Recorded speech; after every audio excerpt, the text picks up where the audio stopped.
Hello, I am LaShawn Morsch, and I'm an adjunct professor at Johns Hopkins University for the spring of 2022.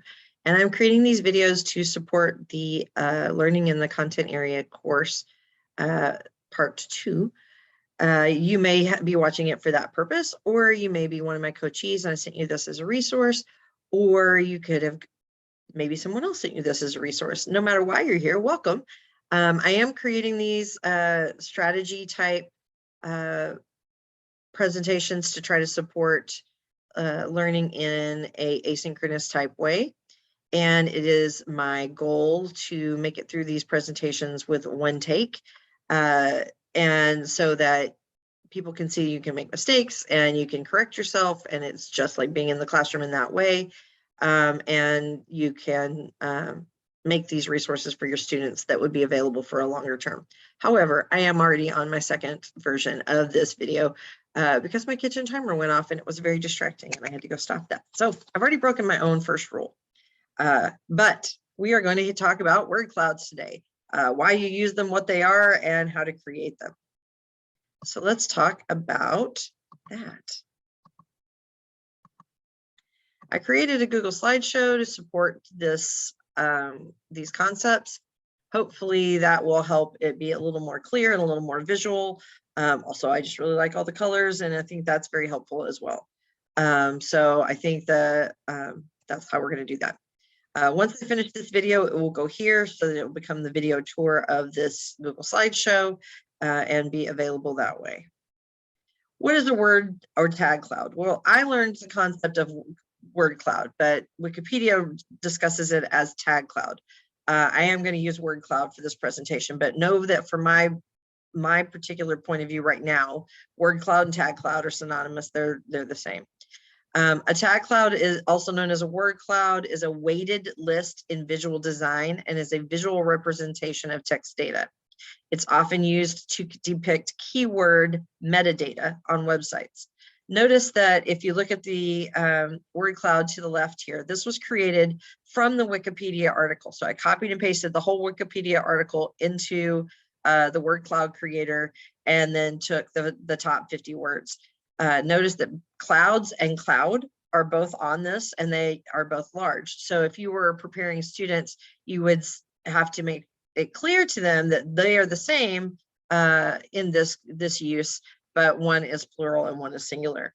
The bigger the word, the more often the word is used in the piece of text. So the biggest words being tag, cloud, and clouds are used the most frequently in this article. Another article I looked at was from the Oxford University Press, and I created this word cloud you'll see on the left. You'll notice that some of the words are the same, some of them are different because it's a slightly different point of view. So what does all this mean? A tag cloud shows the frequency of the word, just so the most common it's used. I did eliminate A and the common words that way. By looking at the frequency of a word, a teacher is more able to guide students in the words they need to know to be successful in understanding the text. So I think sometimes we choose the most difficult words in a text to define for our students, but sometimes our lower readers or our ELL learners might need you to define a word that is a more common use word, but is more frequent in this text or is used in an unusual way. Which we're going to look at in a few minutes. I think this is a great tool to help students begin the reading process with confidence so they know the words that they're going to encounter when they start reading, and they've had a chance to sort of process them in a word-by-word way before they start seeing them in sentences. So what are the tools that you can use to create word clouds? There are many. I'm going to talk about 3 today. The first one is called Word It Out. It is the one, sort of my go-to choice. The reason I like it is because it's easy to say, I only want to include the top 20 words or the top 50 words or the top 100 words. When you're especially dealing with younger readers, only showing them the top 10 words might be very helpful. It also helps you in the sense that it is quick and easy. There are not a lot of choices. Just get it done and move on. WordArt is another website that you can use. It is more difficult to remove words that are only used one time, or to control how many words will be in the WordArt on this one, but it does have the advantage of having some amazing shapes and designs. They have hearts and animals and flowers and all kinds of things, which might make it a little more accessible for some of your students, depending on your topic. Mentimeter is another one that you can use. This one creates the word cloud live from participants' input. So if you were taking a survey in class and people were answering, the word cloud would keep shifting and moving and growing and changing as people added more words to it. So that is a more interactive version, so you could see how it changes over time. The first way we're going to look at using word clouds is to preview text. Take, for example, the I have a dream speech. If you ask students, what is the most common word you think you will see in the I have a dream speech? What are some words you expect to see when we start reading the I have a dream speech? Most students have encountered the I have a dream speech somewhere in their educational process. And so then most of them have something in their mind. I've done this particular activity with students, and for the most part, they answer dream. They expect dream to be the biggest word. They expect it to be the most common word used in the speech. When you actually look at the word cloud, you notice the word freedom is the largest word. It is the most frequent word in the sentence. Another frequent word is the word let. There are some other words. Another idea would be to ask students, given these words, why do you think Martin Luther King Jr. chose these particular words?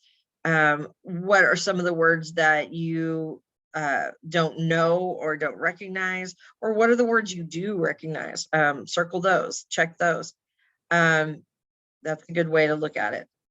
Another way to preview text would be to show them the word cloud, not tell them what it's for, and have them make predictions about what they're going to read and what they're going to be looking at. So I'm going to give you an example of that. I'd like you to take 5 or 6 seconds to look over this word cloud and predict which piece of literature do you think this represents.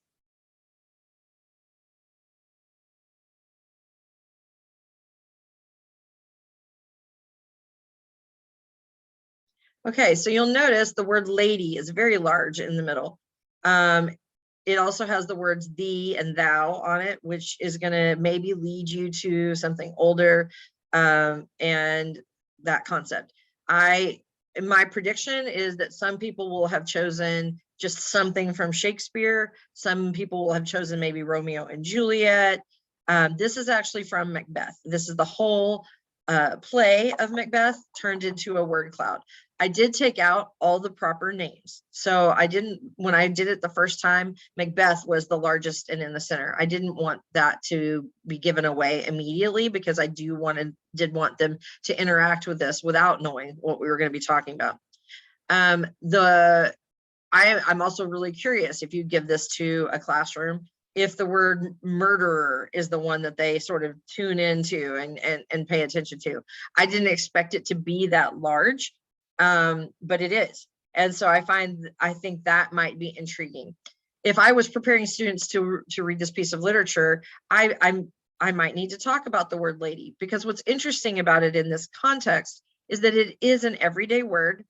It is a very common word. It is a word that students think they know, but it is used in a very different context here in this play. So I believe in order to get into that, you will need to talk about the fact that it is both a character name, it is a title, it is in a way of addressing someone. It has multiple purposes in this particular play. Also, you are going to need to address thou and thee as words that they may not have seen as much. The word hath is on here. So these are some really good ideas of where to start with this play and getting the vocabulary straight. The third example I have would be to give students 2 to 3 minutes to define all the words that they see that they do know.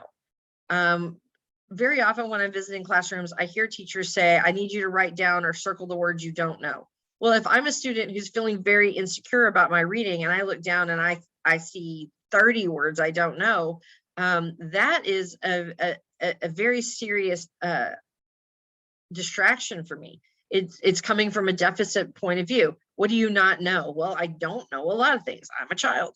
I'm a learner. Instead of doing that, giving them a word cloud, having them define all the words they do know, or the top 20 words they know, highlighting them with a highlighter. These are all the words I'm going to know when I start reading. Gives that student a level of confidence that even though I am going to encounter words that are more unusual or that I don't know, I am going to start from this area of strength and show and have all these words that I know, so I can help figure out what those other words may be. Here's an example of that. This was taken from the grade 8 released STAR test from 2021. If I would assume that many students don't know the word octopod. They may or may not be making the connection to what they've learned in math and get the part that there's an 8 in there somewhere maybe. But even that is going to be a little sketchy for most students. However, most students are going to know the words ocean, scientist, creature, deep, feet, sea, new, more, Hawaii, very. Very is a word that, you know, most students know by the time they get to 8th grade. Oh, forgot to silence my phone, but I'm not starting over. And then I'm not even sure how to pronounce it, but I'm going to say Vecchione. Is that a person's name? Is that the name of the creature?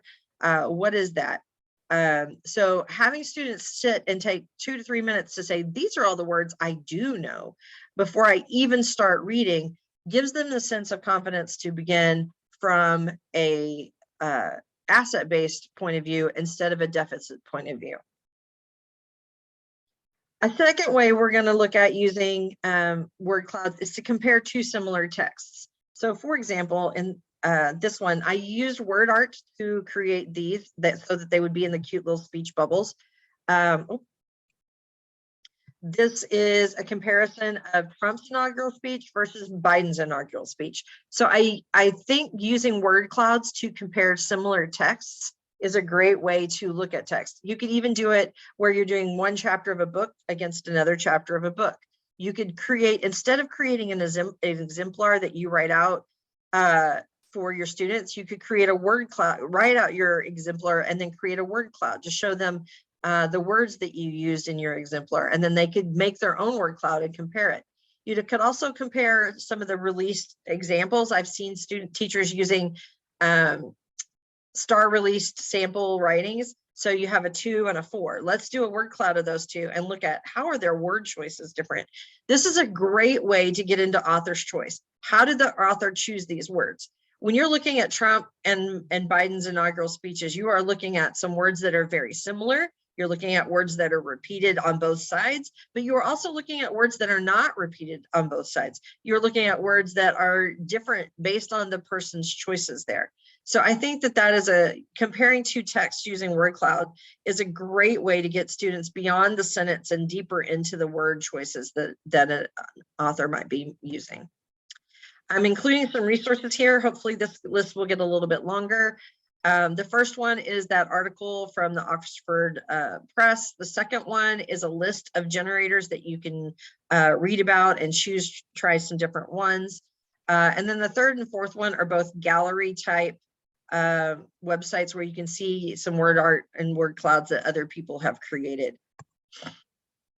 Another third way we're going to look at using word clouds is actually going to be handled in the second video that I made. This one's how to create a word cloud using data from a Google form. So I used a Google form to survey my students, and then I used word clouds to define or to analyze their answers as a whole, as an overall group. And I created the actual how-to video so that you can see step by step exactly what I do, exactly how I created it, exactly what I ended up making. And that video will go here. Here on the right will be the how to create how to create them. Right now, it is saying that this video is unavailable. That is because I just uploaded it to YouTube, and YouTube has not finished processing it yet. As soon as they do, it will be available there. And this overall presentation, the slideshow that you've just seen, was provided to me by SlidesGo. So I wanted to be transparent about that as well. So that's my presentation about word clouds. I hope you try them. If you do, I would love to hear about that. I would love to hear how it goes and how your students respond. Have a good day.